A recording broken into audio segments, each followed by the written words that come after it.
Amados hermanos, tengan ustedes muy buenos días. Nuevamente estamos en este día domingo de mañana, la escuela dominical, para continuar en el estudio del Evangelio según San Juan. Hemos visto cómo Juan el Bautista, ¿cierto?, hace presente el testimonio de Jesús. Hoy vamos a ver a Jesús como el Cordero de Dios. Y vamos a dar lectura al Evangelio de Juan, capítulo 1, desde el verso 29 al 31. Dice así la palabra del Señor. Le invito a que abra su Biblia y si usted quiere revisarla allí en su celular, en su tablet, en su iPod, en su computador, lo importante es que leamos juntos la palabra de Dios. Dice así la palabra del Señor. El siguiente día vio Juan a Jesús que venía a él y dijo: He aquí el Cordero de Dios que quita el pecado del mundo. Este es aquel de quien yo dije: Después de mí viene un varón, el cual es antes de mí, porque era primero que yo.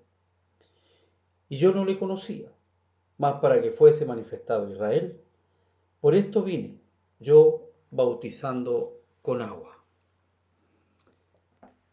Vamos a tener un momento de oración. Le invito a que cierre sus ojos y se disponga a conversar con el Señor. Buen Señor y buen Dios, Padre eterno, gracias le damos en esta mañana, mi Señor, porque sabemos que usted es con nosotros. Sabemos que su presencia, Señor, está en nuestro medio. Sabemos que su Hijo Jesucristo, Señor, se está formando en cada uno de nosotros. Sabemos, mi Dios amado, que su Espíritu Santo, Señor, nos guía a toda justicia y a toda verdad. Y en esta mañana oramos para que su Espíritu Santo ministre en nuestras vidas, nos guíe en el entendimiento de su palabra que se va a exponer. Señor, ayúdenos a cada uno a entender su palabra, a atesorar su palabra.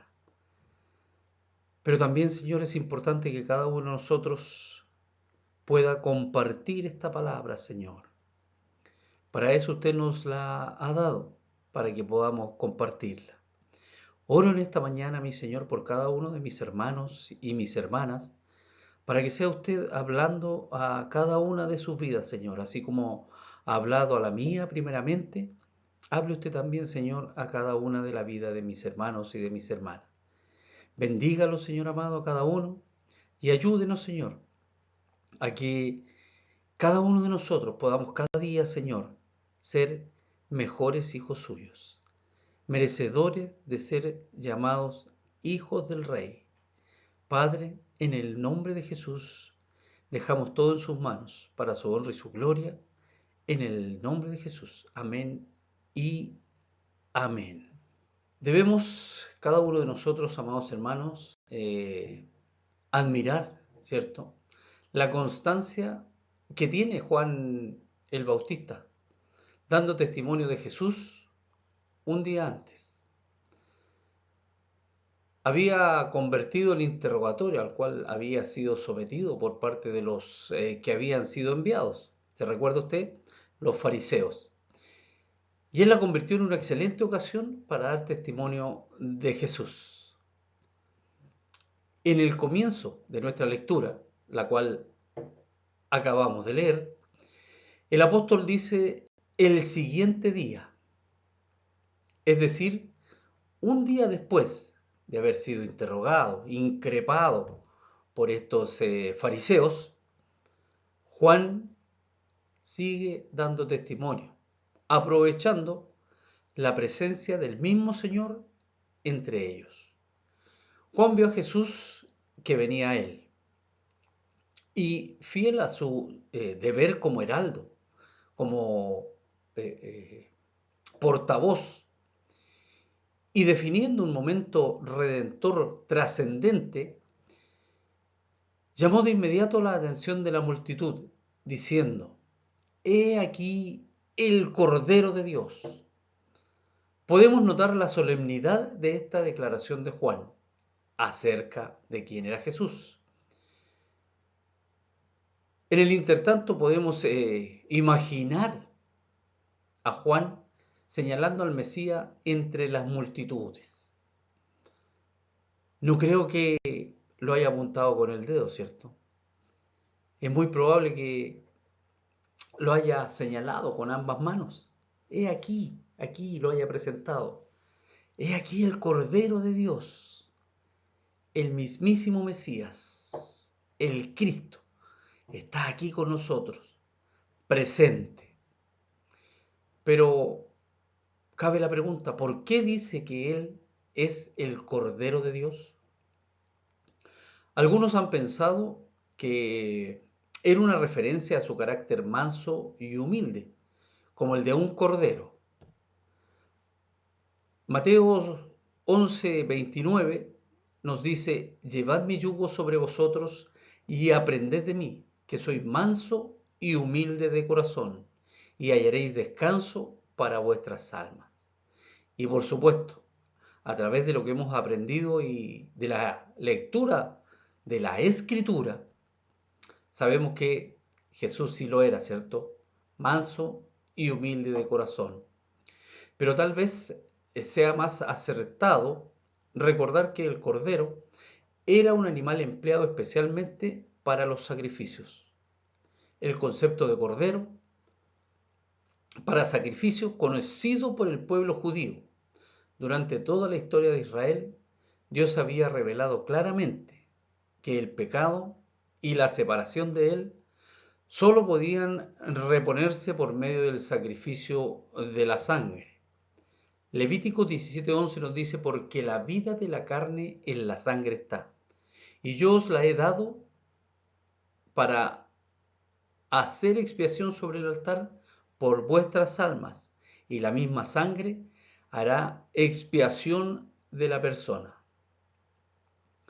No se podía conceder el perdón de los pecados sin que un sustituto aceptable muriera en sacrificio.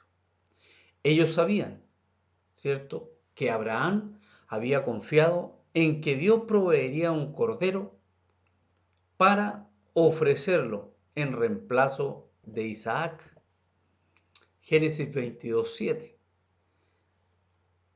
Entonces habló Isaac a Abraham su padre y dijo: Padre mío. Y él respondió: Heme aquí, mi hijo. Y él dijo: He aquí el fuego y la leña, mas ¿dónde está el cordero para el holocausto? Y el 8 nos dice: Y respondió Abraham: Dios se proveerá de cordero para el holocausto, hijo mío. E iban juntos. Se sacrificaba también un cordero en la Pascua. Eso lo podemos ver allí en el libro de Éxodo, capítulo 12, del verso 1 al 36, donde el Señor le da muchas indicaciones a su pueblo para que ellos vayan realizando a fin de celebrar la Pascua. Marcos 14:12 nos dice que el primer día de la fiesta de los panes sin levadura, cuando sacrificaban el cordero de la Pascua, sus discípulos le dijeron: ¿Dónde quieres que vayamos a preparar para que comas la Pascua?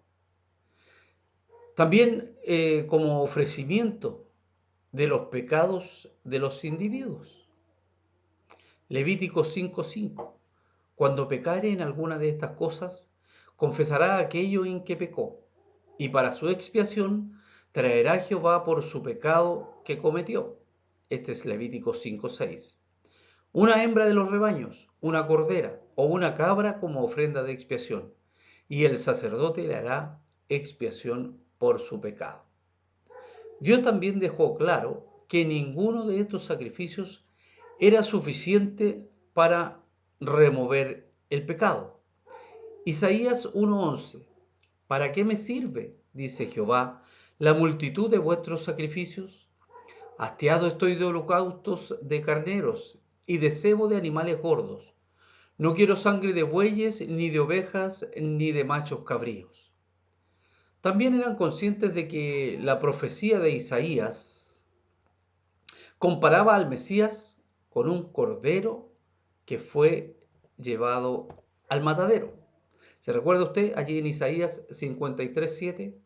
Angustiado él y afligido, no abrió su boca, como cordero fue llevado al matadero, y como oveja delante de sus trasquiladores, enmudeció y no abrió su boca. Hechos 8:32.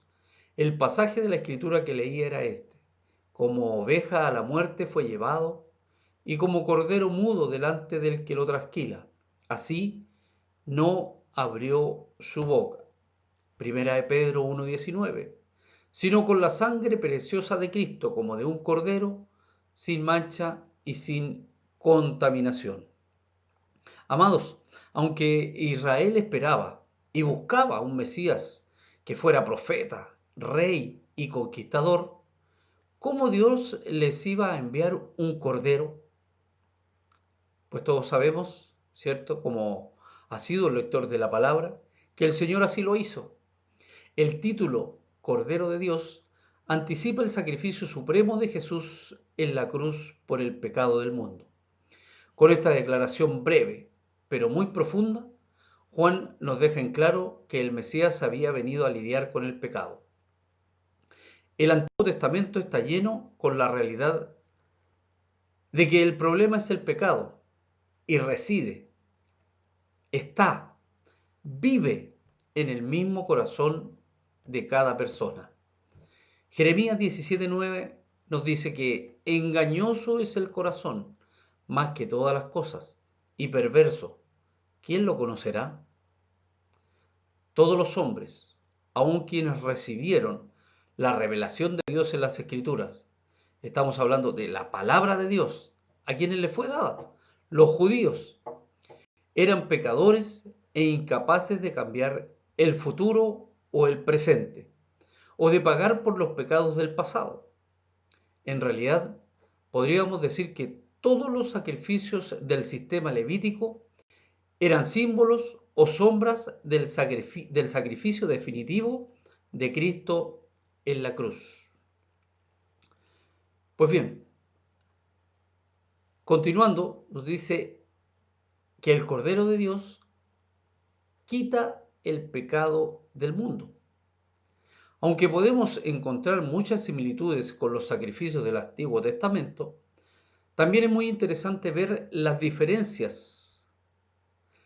Mientras que en el Antiguo Pacto los animales sacrificados eran muchos, Juan nos presenta una sola víctima, el Cordero. Pensemos además que en el sistema levítico, cada israelita se tenía que proveer su propio cordero para el sacrificio por el pecado. Pero ahora es Dios mismo quien provee la víctima, el Cordero de Dios. Otra diferencia importante era que la sangre de los animales sacrificados solo podían expiar o cubrir los pecados, mientras que Cristo quita el pecado. Hebreos 10:4 nos dice, porque la sangre de los toros y de los machos cabríos no puede quitar los pecados. Primera de Juan 3:5, y sabéis que Él apareció para quitar nuestros pecados, y no hay pecado en Él. Los sacrificios levíticos servían para una sola persona por un pecado concreto, en tanto que el sacrificio de Cristo tiene un alcance universal, el pecado del mundo.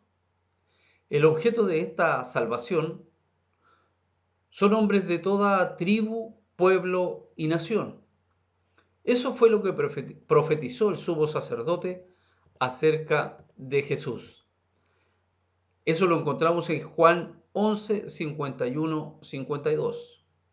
Esto no lo dijo por sí mismo, sino que como era el sumo sacerdote aquel año, profetizó que Jesús había de morir por la nación, y no solamente por la nación, sino también para congregar en uno a los hijos de Dios que estaban dispersos. El pago que hizo en la cruz fue más que suficiente para cubrir las deudas de todos. Su sacrificio fue suficiente para toda la humanidad. Juan 3:17, porque no envió Dios a su Hijo al mundo para condenar al mundo, sino para que el mundo sea salvo por él. Juan 8:24, por eso os dije que moriréis en vuestros pecados, porque si no creéis que yo soy, en vuestros pecados moriréis. Aunque solo esta salvación es efectiva para los que creen en Él para salvación. Juan 3:16. Todos lo sabemos, creo yo, de memoria este versículo. Porque de tal manera amó Dios al mundo que ha dado su Hijo unigénito, para que todo aquel que en Él cree no se pierda, mas tenga vida eterna. 18. Juan 3:18. El que en Él cree no es condenado, pero el que no cree ya ha sido condenado, porque no ha creído en el nombre del unigénito Hijo de Dios.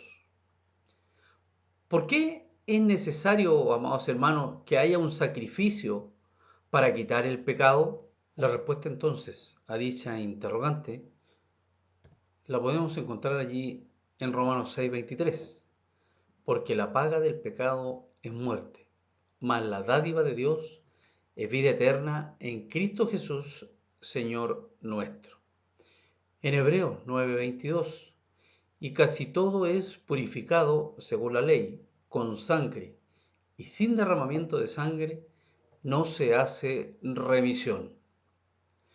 La esencia de los sacrificios en el Antiguo Testamento era el principio de sustitución, es decir, colocar una cosa en lugar de otra.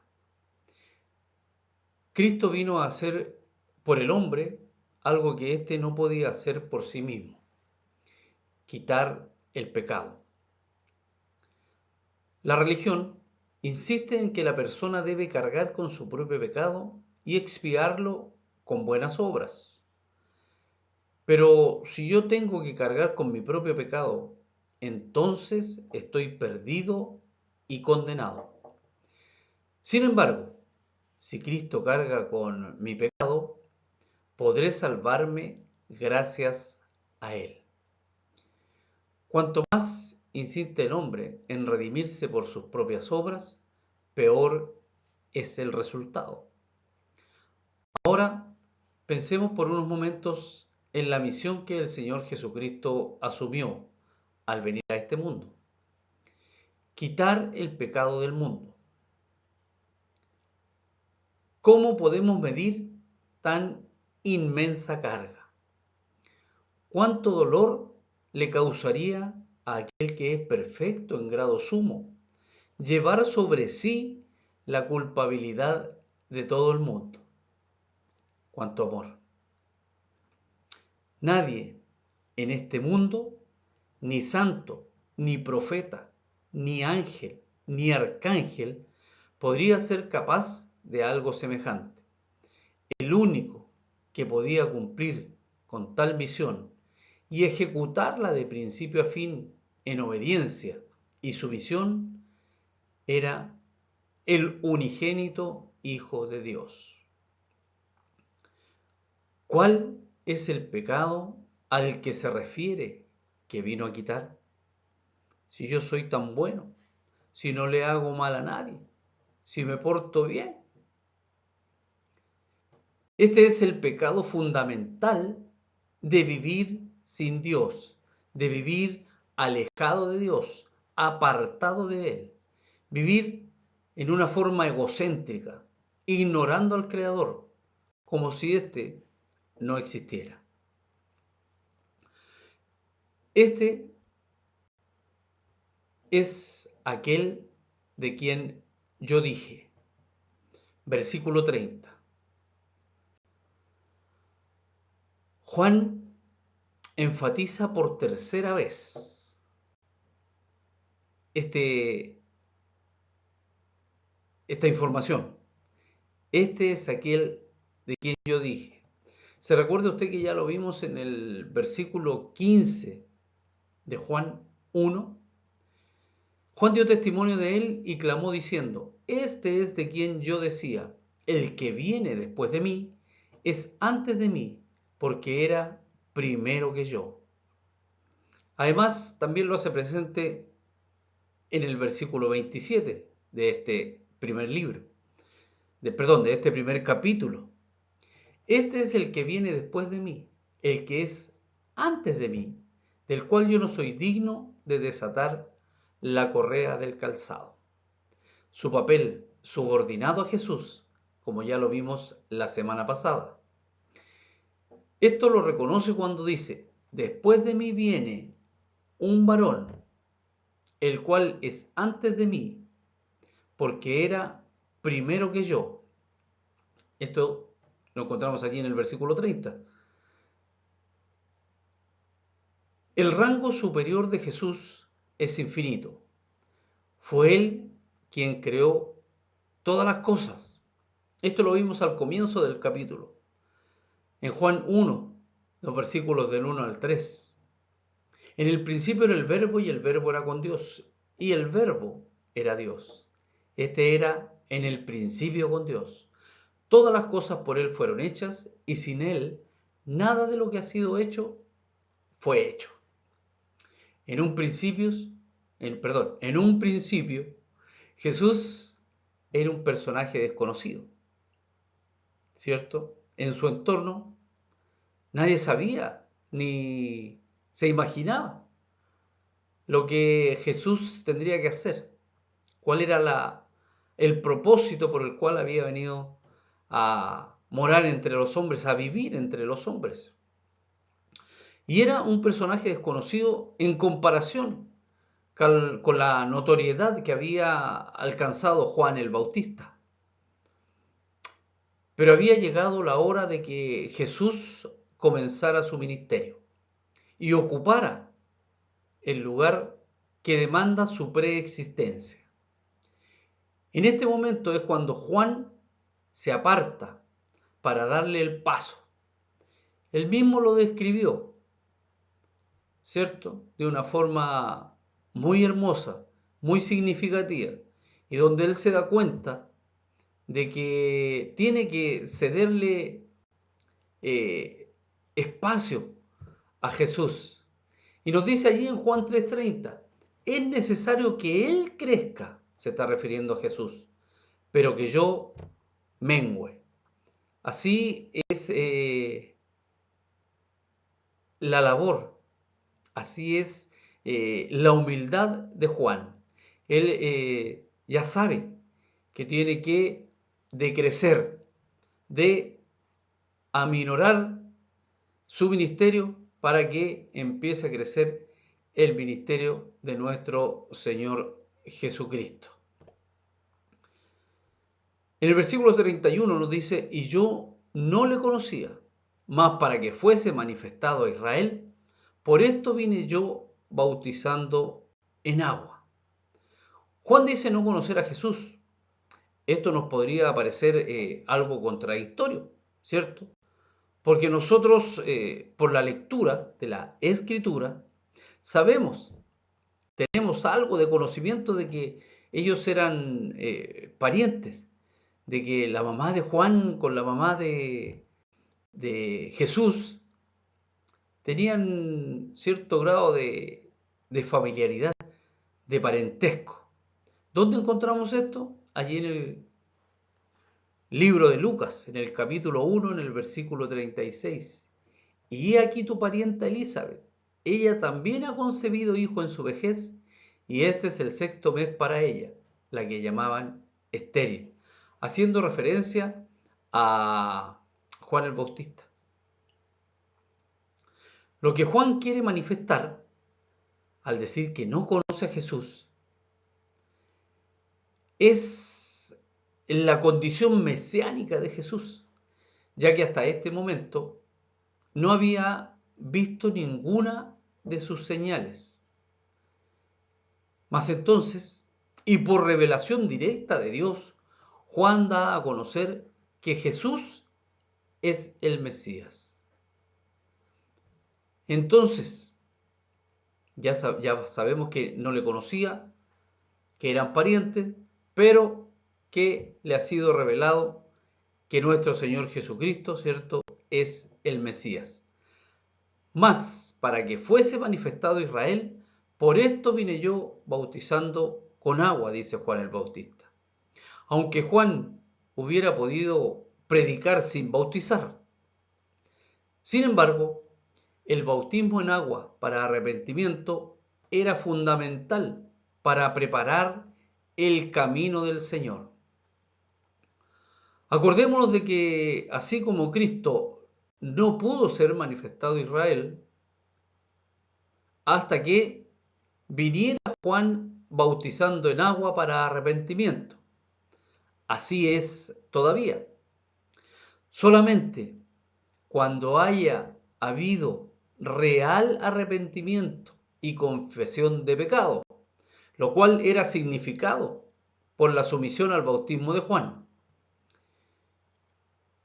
De esta manera, de esta forma, está el pecador preparado para recibir al Salvador. Y aquí podemos hacer referencia a cada una de nuestras vidas. Cuando no conocíamos al Señor, cuando no sabíamos quién era, cuando no se nos había manifestado a nuestras vidas, alguien en algún momento nos habló, alguien en algún momento nos presentó el plan de salvación y nos reconocimos pecadores y entendimos que éramos pecadores. Mas tomamos la decisión en obediencia y fuimos a las aguas del bautismo, confesando nuestros pecados, arrepintiéndonos de nuestra vieja manera de vivir y recibiendo a nuestro Señor y Salvador Jesucristo en cada una de nuestras vidas. Es maravilloso poder acordarse de el inicio, podríamos llamarlo de esta forma, de cada una de nuestras vidas, cuando llegamos a este camino del Señor, ¿cierto? Pero es importante que así como alguien nos presentó a nosotros el plan de salvación, nosotros también podamos presentarlo de la misma forma y llevar, ¿cierto?, a las personas, a la gente, al conocimiento de este Salvador, Señor Jesucristo. Amados, es importante, ¿cierto?, que cada uno de nosotros esté allí como heraldo, como lo vimos la semana pasada. Y lo recuerdo esta semana, que estemos allí como heraldo, manifestando la palabra del Señor. Si no podemos salir a la calle, si no podemos conversar con las personas, tenemos los medios, ¿cierto?, disponibles de todo lo que es redes sociales. Ponga allí un versículo, predique la palabra del Señor, hable de la palabra del Señor, muestre cuán maravilloso es nuestro Dios.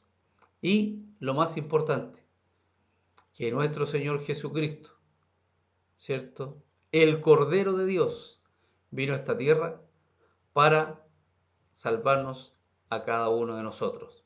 Y como decíamos, al mundo, a todo el mundo. Pero tenemos que arrepentirnos. Y el Señor, por medio de su Espíritu Santo, ¿cierto?, nos hará entender de que necesitamos ser una nueva criatura. Bueno, vamos a llegar hasta aquí con este estudio, con los versículos del 29 al 31. Y ya la próxima semana estaremos continuando con el estudio del libro de Juan y aprendiendo cada día más de la palabra del Señor. El anhelo de mi corazón es, como siempre, que el Señor le bendiga. Vamos a tener un momento de oración para dar por terminada esta clase de escuela dominical. Señor y buen Dios, Padre mío, ¿cómo no darle gracias? Si hasta aquí, Padre, tenemos la certeza de que su diestra nos ha sostenido. Padre, aún por el momento que estemos pasando, mi Señor, allí está usted, allí está su mano poderosa, allí está su Espíritu Santo, Señor, manifestándonos que usted tiene el control de toda situación, de todas las cosas, de todo pensamiento. Aún antes que llegue a nuestra mente, Señor, usted ya conoce ese pensamiento. Padre, en el nombre de Jesús, fortalézcanos, Señor, cada día. Ayúdenos, Señor, cada día a permanecer firmemente tomados de su mano, Señor. A no soltarnos, Señor, sino a seguir confiando en que usted, Padre mío, es quien hace y permite todas las cosas. Padre, en el nombre de Jesús, oro para que cada uno de mis hermanos y hermanas, Señor amado, podamos, unidos como un solo cuerpo, estar afirmados en usted, Señor, a unirnos en oración, Padre mío, por su pueblo y por aquellos, Señor, que están necesitados de oración y de palabra suya, Señor. Mi Dios, en el nombre de Jesús, oro para que la palabra, Señor, que hemos estudiado, visto y aprendido esta mañana, Señor, se anide allí en nuestros corazones. Podamos reestudiarla y podamos seguir escudriñando la Escritura, Señor, para cada día aprender y conocerle más a usted. Oro, Padre mío, para que usted, Señor, bendiga a mis hermanos, bendiga a los jóvenes, Señor amado, a los niños. Padre, bendiga todo, Señor, cuanto se hace, Señor, en la escuela dominical. Es para su gloria, mi Dios. Ayúdenos cada día, Señor, a que podamos seguir transmitiendo, Señor, su palabra no adulterada. Mi Dios Todopoderoso, en el nombre de Jesús, le doy gracias, mi Señor, dejando todo a su entera y perfecta voluntad y en sus manos, mi Señor. Amén y amén. Amado hermano, amada hermana, que nuestro Dios, nuestro maravilloso Dios, le bendiga.